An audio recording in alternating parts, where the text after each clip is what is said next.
Today, the koan we're entertaining, or absorbed in, or imprisoned by, you find yourself in a stone crypt. The door is barred from the outside. There are no windows. You left your phone in the car and it doesn't work here anyway. How will you get out? One of the great collection of called Miscellaneous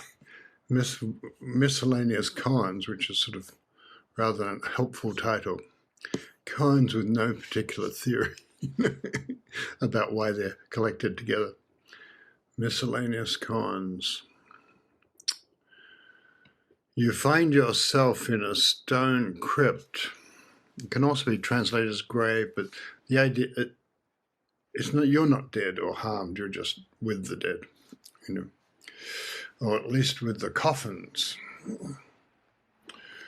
And in a stone crypt.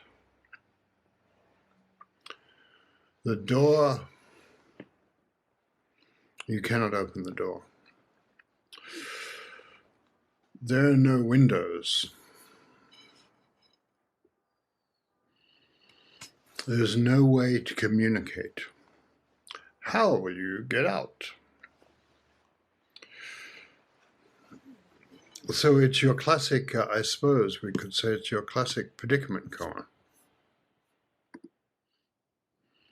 And so the first thing to do, I think, with it, I'll talk more about the miscellaneous koans and the predicament koans, but the first thing to do is just feel it. What's it like to be here, confined?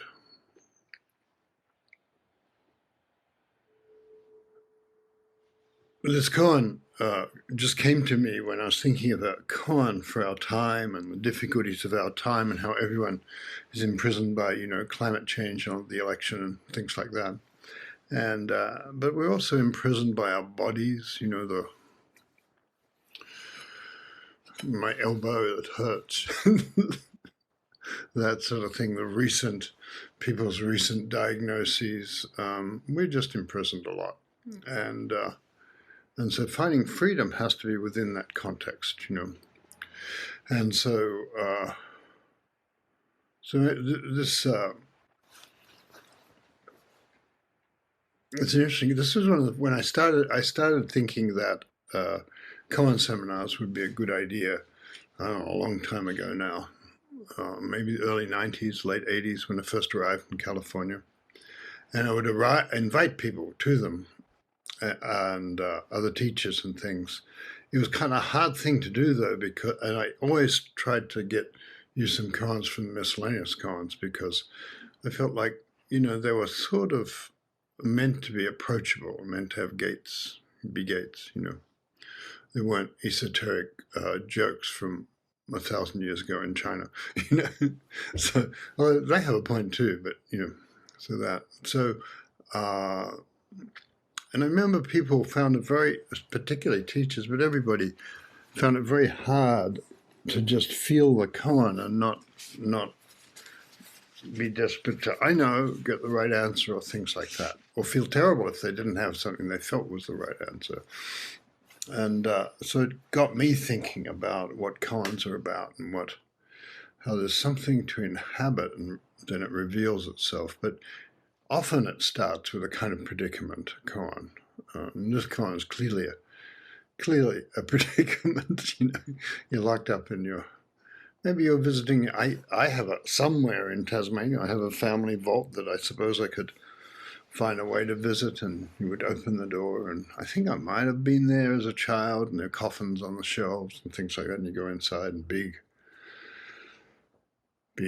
solid door that slams shut in the autumn wind, and you didn't tell anyone where you're going, like that. And so it's an interesting, it's a predicament. And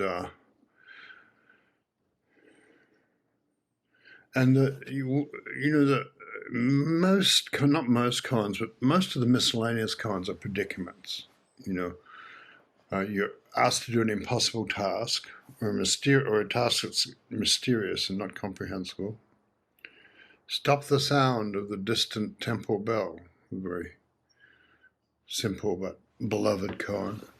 And so you can hear the temple bell going way over there, but it's not about stopping you. How do you stop that sound? How do you get out of prison? How do you get out of your illness? How do you get out of your feeling that people don't love you enough? How do you get out of whatever it is today? That person doesn't respect you enough. And so the two solutions are, well, also the old Japanese teachers always wrote down, not always, but usually passed on to one of the successors, a solution to these things. Some teachers didn't really, like the Korean teachers. They just like to present the great matter by shouting or something like that usually. Some of them studied a bit with Japanese teachers and have some of that stuff, but the Japanese, being Japanese, are very systematic, and so they have these long collections of koans and nearly always sort of best case of preferred response.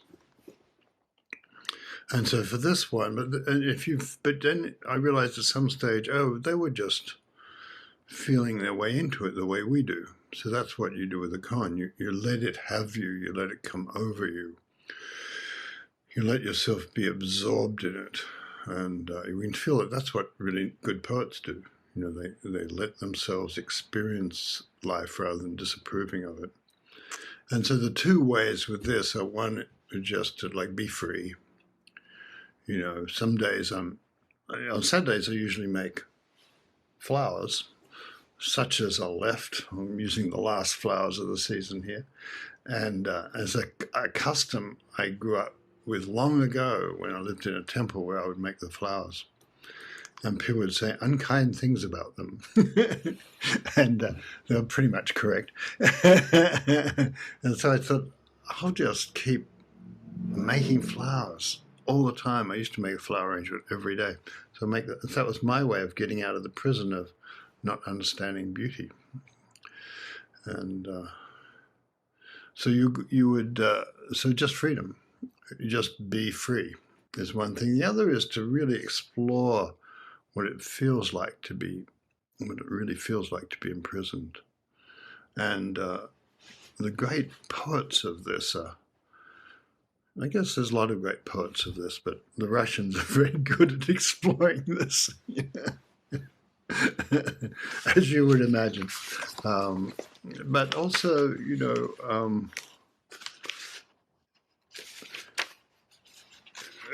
Dostoevsky said, this is Notes from Underground, it was from feeling oneself that one had reached the last barrier, that it was horrible, that it could not be otherwise, that there was no escape for you, that you never could become a different man, that even if time and faith were still left you to change into something different, you would most likely not wish to change.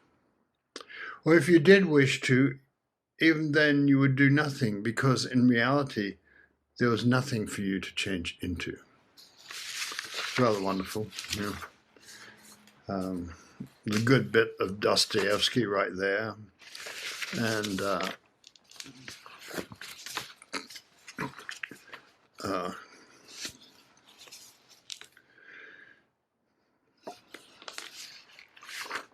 don't know if I'm going to read it. Maybe later on I will today. But Adam Zagajewski has some great,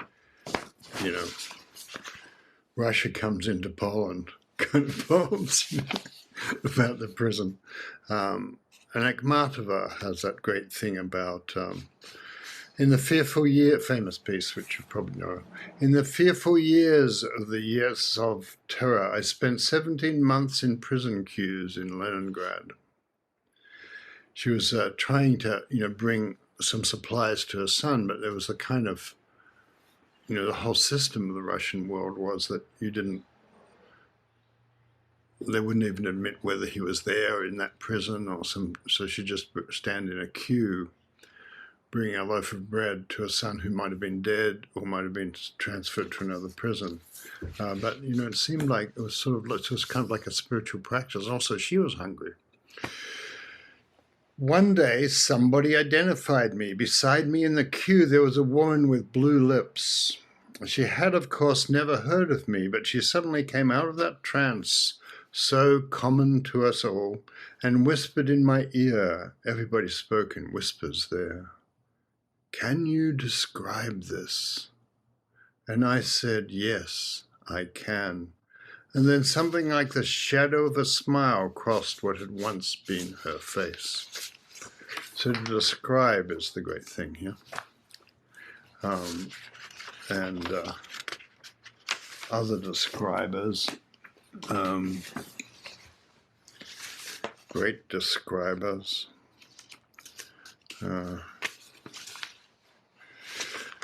and so to bear in mind that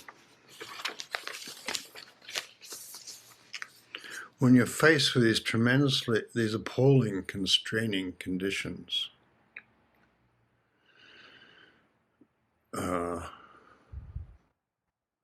you describe the constraint, or in some way, this is what the Zen calls the world of emptiness. In some way, without wanting to or having a strategy, some way you become free. And you must have had some experience of that if you think about it.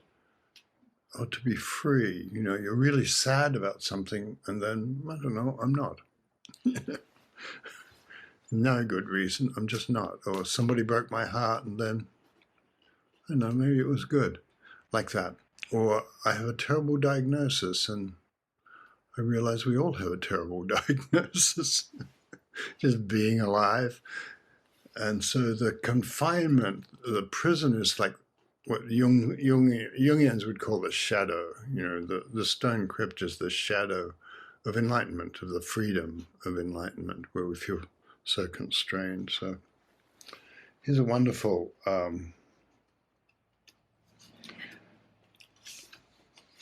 Giacomo Casanova, who was, I guess, an 18th century Italian, but he was a sort of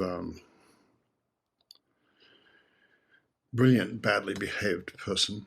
And so he was put in the Doge, had a great prison called the Leads, because it had lead roofs, great sheets of lead over the roof.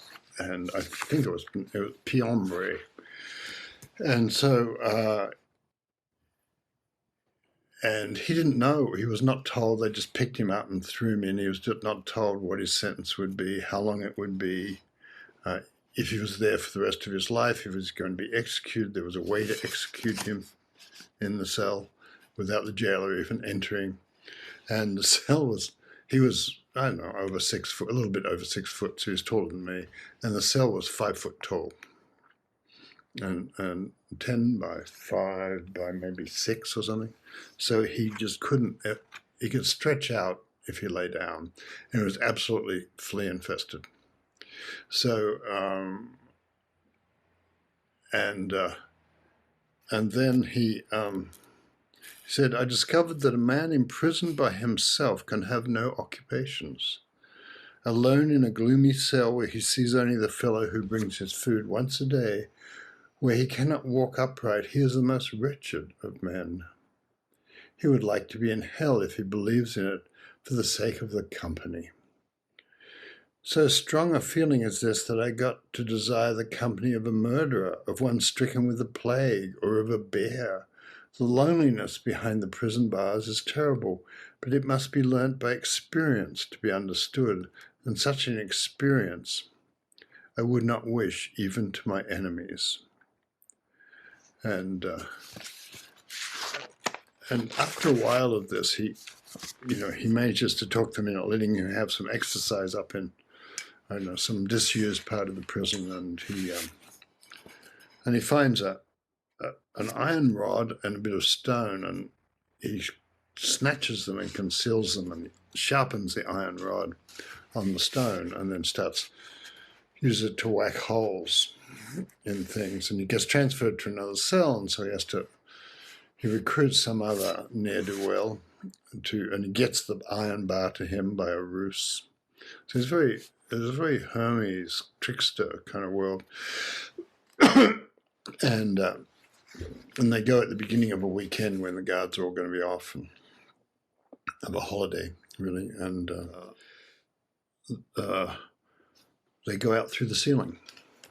He recruits this sort of priest who'd been imprisoned because he made 3 young women pregnant, and that wasn't what got him in prison. It's that he wanted the children to be regarded as legitimate, and so they threw him in jail for that. Somebody commenting says the only honest thing he ever did was want the children to be regarded as so he was Father Balby, who was a complete lost soul himself, but not as clever as Casanova. So anyway,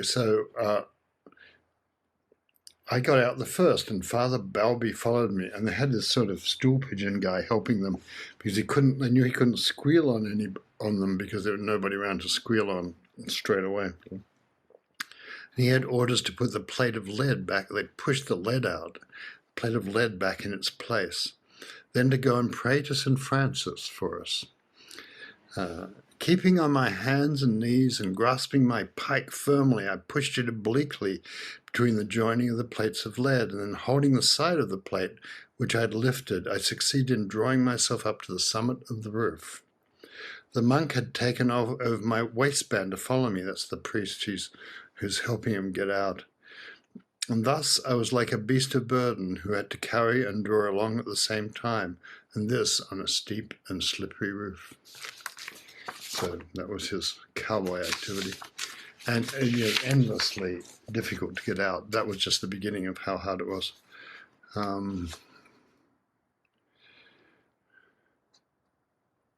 And so I would say that all that's the acts of the imagination, what's it like to be in prison? My Australia, my ancestral country is Australia, and it is very rich in stories about prison because it was the English founded Australia they didn't really have anybody to send there, so nobody wanted to go, and so they sent low-level military people and convicts. And a convict was just somebody they picked up off the street and decided was a convict, a bit like the Doge in Venice, although Casanova had done more to disturb people than many of the convicts had. Being found in possession of a handkerchief, for example, might be a transportable offense, so then you're off in chains. There's a famous old folk song called Maggie May, they've taken you away to rot upon that cold Van Diemen shore. The Van Diemen's Land was Tasmania in those days. And she was a working girl probably in Dublin, or London, but the poor people were just doing whatever they could to stay alive, and they got transported. And so naturally, there's always been a sympathy for the imprisoned in Australia, and it's very touching, sort of the loss of your freedom and all that just for being poor, and or being strange or whatever it was, just being unusual, and so that people would get taken away, and there would be great contests, like there was a guy who was a famous guy called John Price, who was in Hobart and was the first civilian in charge of the commandant of the convicts. And there's a nice short story about him, actually, one of the early wonderful short stories about prison life. And and there was this convict, a sort of literate, kind, helpful convict who he asked to look after his kids, and he was the babysitter for his kids, which was kind of cushy job, actually, and he liked kids and so on, but he just couldn't resist himself, so he taught them their night's prayers. Please bless Mummy, and please bless my brother, and please bless this, and goddamn John Price. So he took a little kid to say this, the kids to say this, and John Price was like enraged, and he was known for being an unfair, highly harsh person. And so he himself conducts the parade the next morning, and he walks along looking closely at everybody, and he looks at the convict and finds he's been sewing up the kids' clothes, and he's got a little needle in his lapel for sewing up, and so he gets arrested and flogged for being put in solitary, being possession of a bar of steel. It was famously John Price's bar of steel. And so some years later, John Price went out to inspect a public works thing, and the convicts made the bricks, and I don't know if you can see them here. These are convict-made bricks. They have thumbprints in them and things like that, from Tasmania. And there's a work gang he goes out to inspect and berate, and they just throw missiles at him and kill him. And so it was a sort of satisfying moment for all the convicts, although, of course, 7 of the people got hanged themselves, but it seemed worth it to get John Price out of their hair. So all the different emotions that come up, like Casanova's thing, I would be happy with a company of someone who had the plague, or someone who was a bear, or a murderer, or something. I'd be happy with any company, and the things that come up. But also the magical conversion that comes up when you're in a constraining situation. Freedom might be there, and that's the Zen thing. That if you're being, I suppose I took up Zen because my mind felt like it was not as friendly to me as I would like it to be. And it was very, it would just go off running after things that I didn't approve of. And so it was hard to concentrate and things like that. And so at a certain stage, your mind becomes free. And free just means it's not doing things that torment you, Your mind might be still, or it might just look at things and see the beauty in them. Might look at even a sad person, or even a person who's a bad person, the John Prices of the world. You can see the Buddha nature in them, the beauty in them. So there's that sort of kindness comes to you in sitting, and so that's what we're back to the miscellaneous koans now. The early koans are you just absorb yourself in the predicament, the question, the ridiculous question, the impossible situation, the mysterious task, and it opens by itself. And that's what the great koan know. We usually used as the first koan, but you find yourself in a stone crypt. How will you get out? Is just as good. So just to say, the obstacle is itself the gate to freedom.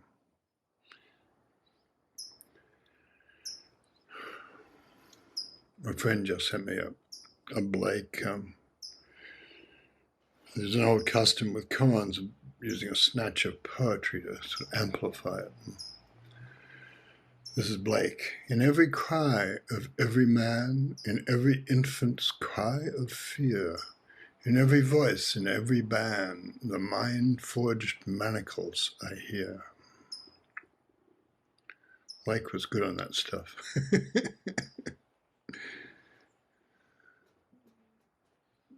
How will you get out? How will you free yourself?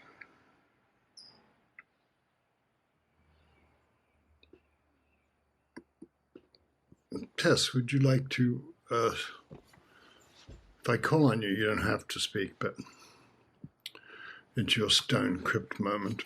Such a juicy topic. I don't think I can resist. You intimated something during the meditation that I really liked, that as I was sort of taking it in, that in so many cases, I'm the one who builds the walls and closes the door and am the one who's trapped inside. And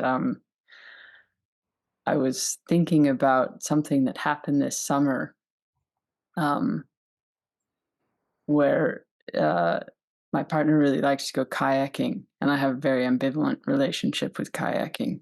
And it was a really perfect day, and she said, "Please, can we go kayaking?" And my immediate answer inside was, "No, I don't want to go kayaking." But I said, "Of course." And so we do all the things to go, and it became so clear to me. There's like three parts of the lake, a short part and a long part, and then a short part. And I was okay on the short part. And then when we hit the long part, I had this immediate feeling of being in the stone crypt. Like I actually started imagining myself as a skeleton because I thought it was going to take me so long to row from one side to the other side. And I had just this feeling of being, I will be trapped here forever and I'm not going to make it. And I finally just said aloud, I hate this so much. And really meant it. And even though in my mind I was thinking, no, you can do it, you like, it's a nice day and you can do it. And, trying to sort of cajole myself, it's, get some rest in this crypt, it's fine. It's, and, my partner, being a reasonable and nice person, said, well, why don't we just go home? We don't have to do this. Why don't we just go home?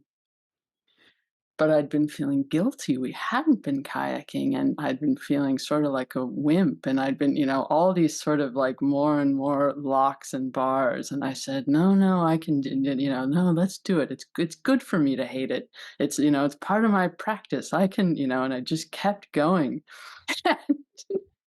We get get to the other side. And once I'm at the short part again, this was sort of just an illusion in my mind. Once I would hit a short leg, I would think, oh, it's fine. And so we did that, and then we hit the long leg again, and I thought, no, I'm never going to make it. And this just went on and on. But by the end of and it really took like a disproportionate amount out of me because I was resisting so much. And there were a few moments along the way where I'd like forget to resist so much and forget any of that was going on. And it was just like I was just out on the lake. Nothing was happening. I wasn't in the crypt at those moments. And then it would sort of slide back around me.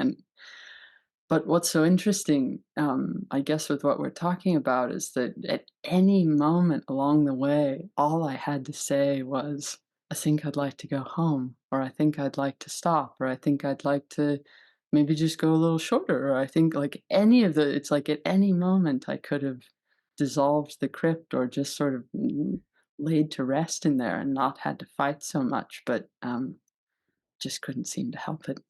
So, and I was also thinking about that in regard to like sometimes that feeling will come when I can't sleep at night, and the night itself will feel that kind of, I'm trapped and I can't do anything. And it's always interesting to just, I don't know, come to actually being there, come to actually feel my pillow, come to actually see what's in my mind, come to like just stop fighting. And oftentimes then something in me will relax. So, yeah, those are a few thoughts. Thanks.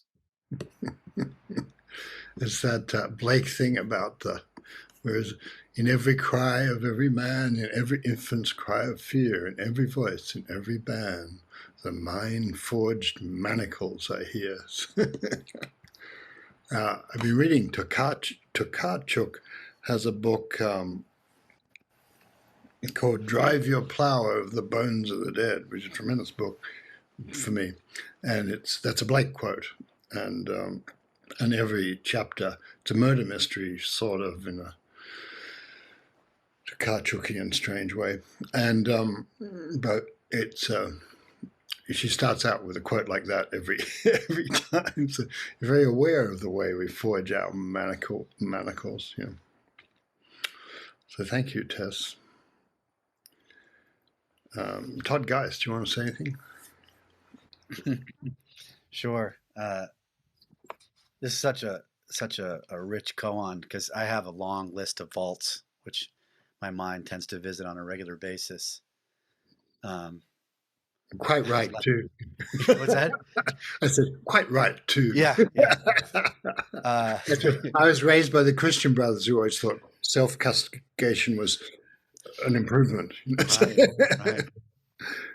Yeah, I was laughing when Tess was speaking because I just felt so seen. Like this is kind of what I do so often, and I'll catch myself, in the middle of some outburst about why is, X, Y, or Z always this way. That's the one that, whatever the predicament is, whatever the issue that I'm currently having, I get overcome with this sense of it's always like this. It will always be like this. And no matter what I do, I will always be, this wretched person, in some way. And so for some in the current in my current field of vision or future coming up, I've got a few crypts which are working on me pretty daily, and so one of the ones that was visiting I was visiting during the meditation was I have to do a training seminar I have to present and teach a bunch of people how to do a bunch of technical things in about 6 months, and it's like 6 hours of material I have to put together, and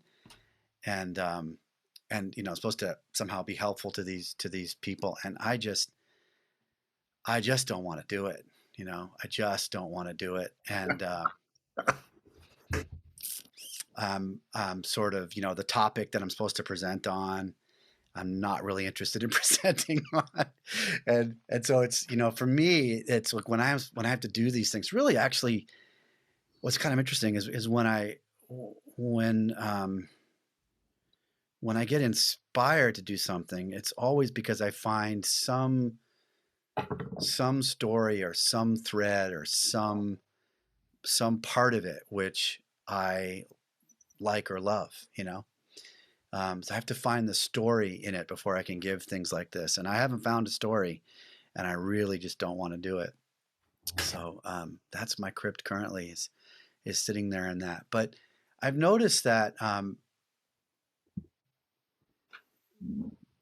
just feeling and sitting in there and really, really feeling what it's like to not have an idea about where to begin, and just to feel the bodily sensations, and like to sit down in front of the computer and like open up, the code editor and decide, okay, what am I going to do next, and what that feels like to just have no idea, or think that everything that I'm about to do, no matter what I do, it's going to be wrong. It's just not going to be the right thing. And that feeling is just, I'm sure people can relate in some form of, it's something like writer's block for other types of things. And it's just, it's always going to be this way. It's always going to be this way. And then for mysterious reasons, a story, a thread, an idea somewhere, sometimes appears, and then I'm out. And it doesn't seem to be a rational or logical or strategic way to go about that process of, if I just turn the lock this way and turn the lock that way and do these things, then I will be out.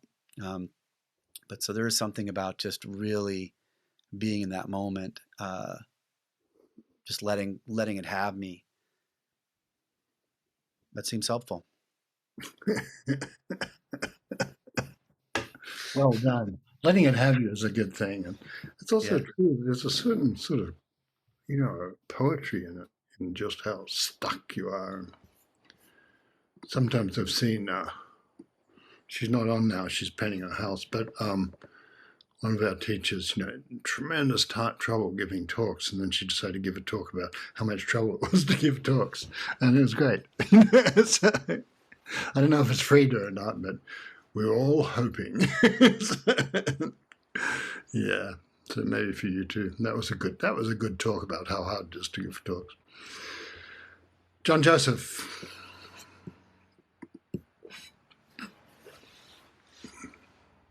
I love this koan because too it's very rich for me and somehow foreboding, and as it's well supposed to be. It's dark and confining and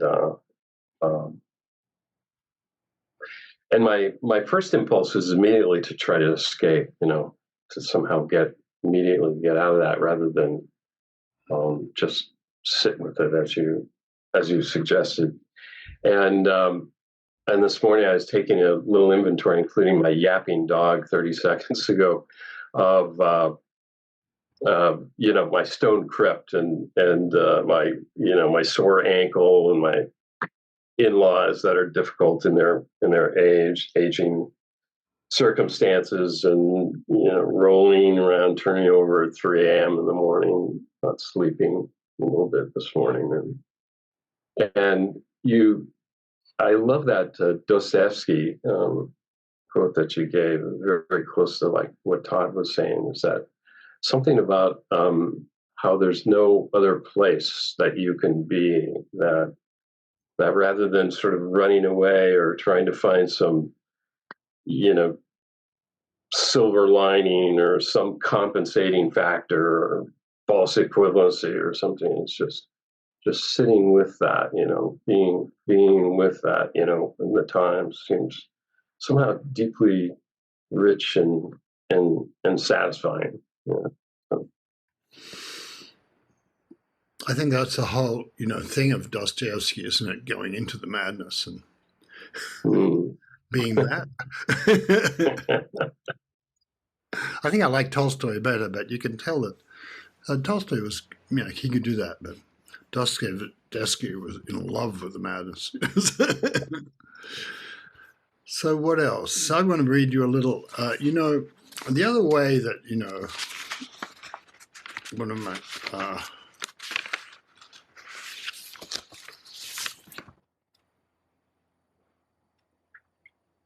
I just want to read this is just a bit of Yeats, a bit of Auden,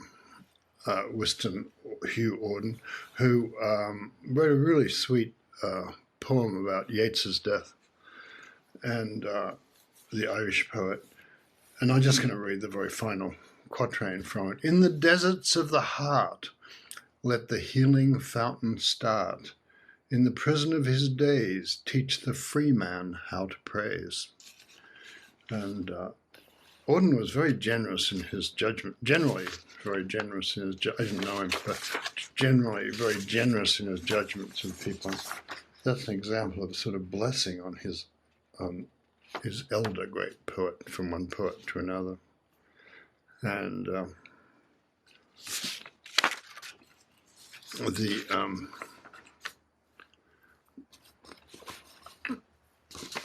and I wanted to read this, and then maybe we'll sit a bit more.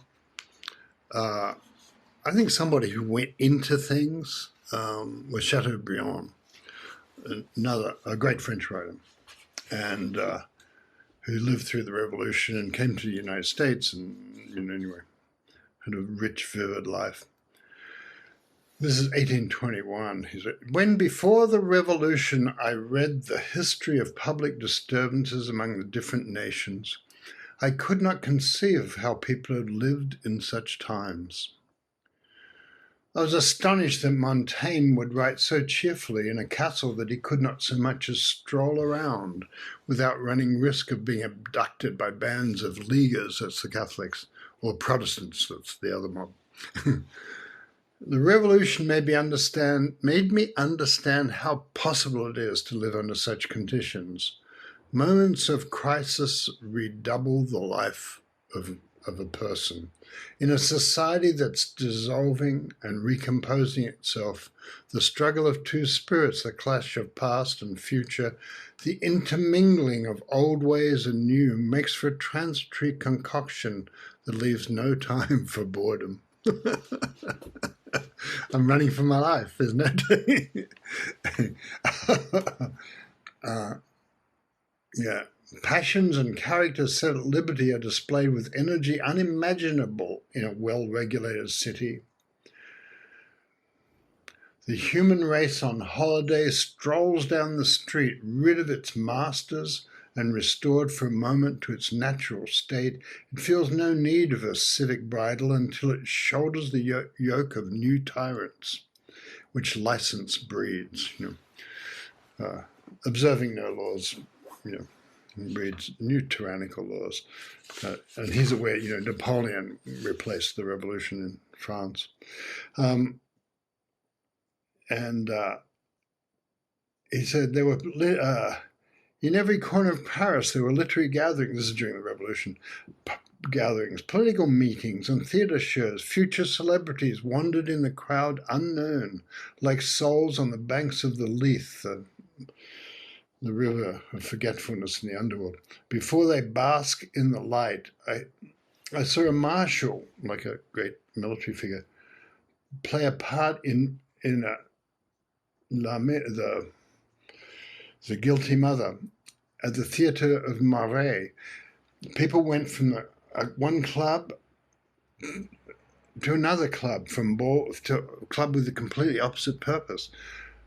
From balls and gambling houses to the crowds of the Palais Royal, from the gallery of the National Assembly, where the great issues were decided and people were condemned to death, to the gallery of the open air.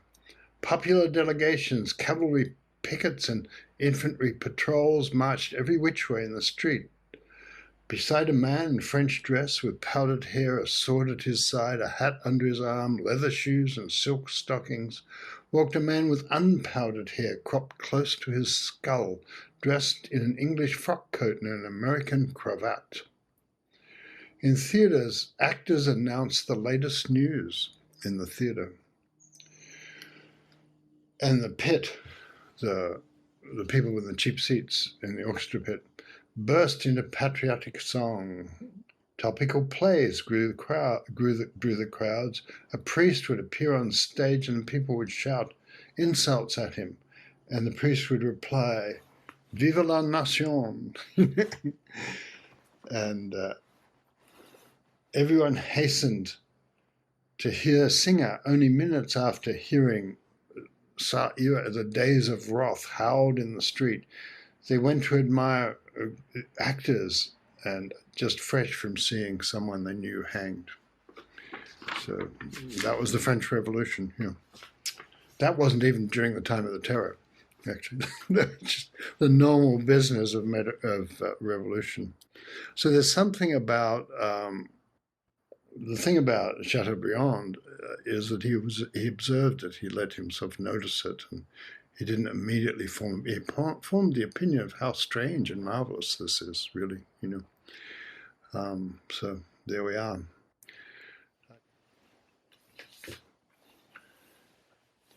There's a tremendous Palestinian poet who has this, just the last couple of lines strike my mind. I thought I printed it, but I didn't.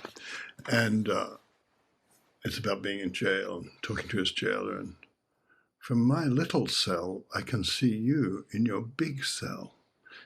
Walking about, he's looking out the window of his jail. It's kind of nice, And here's Tranströmer, Thomas Tranströmer, always goes into the dark dream places. It's teeming under us, trains depart, Hotel Astoria trembles. A glass of water by the bedside shines into the tunnels. He dreamed he was imprisoned on Svalbard, that's the island in the Arctic Circle, used as a prison by many different conquerors. He dreamed he was imprisoned on Svalbard. The planet rumbled as it turned. Glittering eyes passed over the ice. The planet rumbled as it turned. Glittering eyes passed over the ice. The miracles, with an apostrophe, that which belongs to the miracle's beauty existed. The miracle's beauty existed here in the prison, in the icy prison in Svalbard.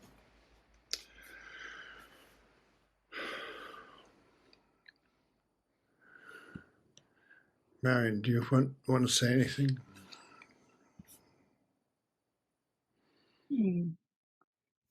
Yeah. I'm thinking about how it feels like this edge of walking along and feeling confined and then how in a second it can move back to feeling a sense of freedom, like just in a split second, or the other way around, how it can that freedom, feeling that freedom, and then all of a sudden it's not there anymore. Something comes up. And I was thinking this weekend we had some relatives come, and part of the weekend, well, before it came, just my husband and I talked about the timing, and I had a big no in my head, like, no, they can't come then. That's not going to work. And it was so solid and so painful in a way, because it was just an absolute no. And as I sat with it, it kind of softened, and I realized that it could be a yes. And as soon as that happened, things just kind of opened up. And they came this weekend. They were here yesterday. They left this morning.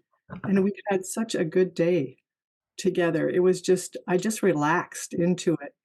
And yeah, that feeling of how I can just move back and forth between yes and no, or confined, not confined. It feels very um, flexible, which is kind of nice. It's I like that it's not just sometimes it feels solid, but at this particular um, weekend, it felt very fluid, and I was grateful for that. It allowed me to have a sense of freedom and just be with them. It's nice.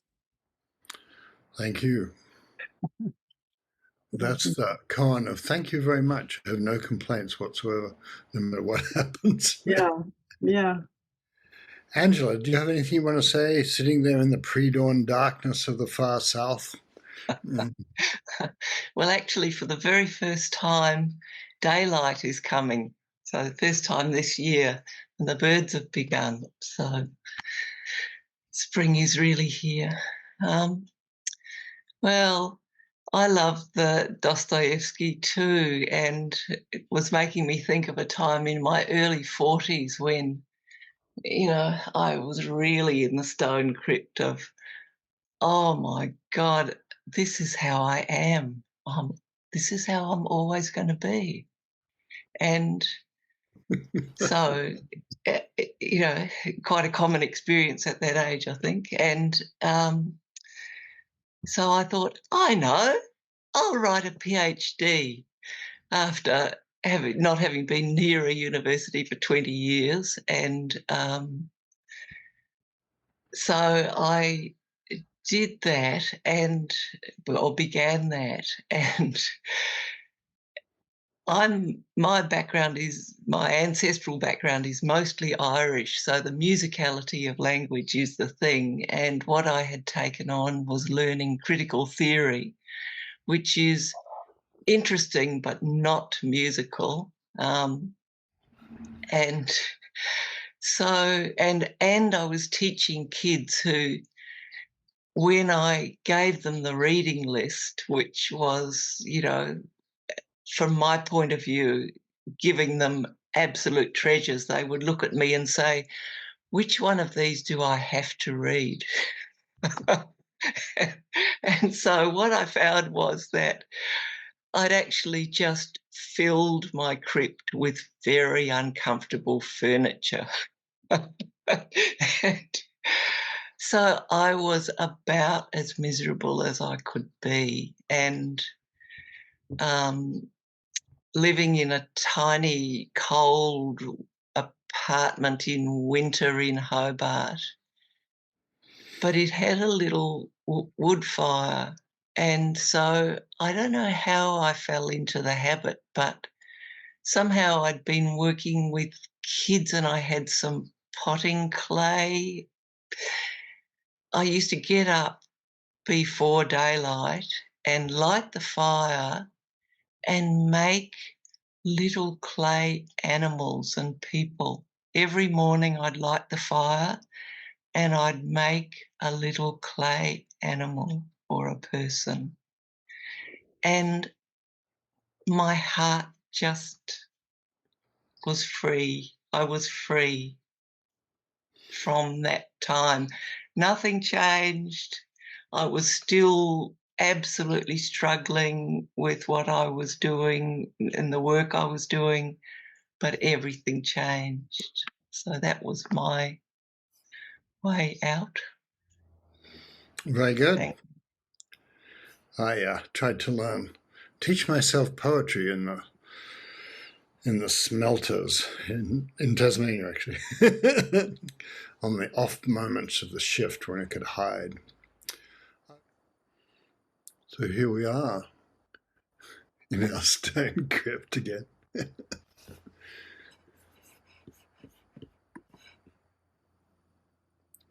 Feeling your crypt. Wondering if you need all those walls and opinions and self-castigation and those kind of things, or wondering if you need to wish it should be different because, I don't know, is that really true?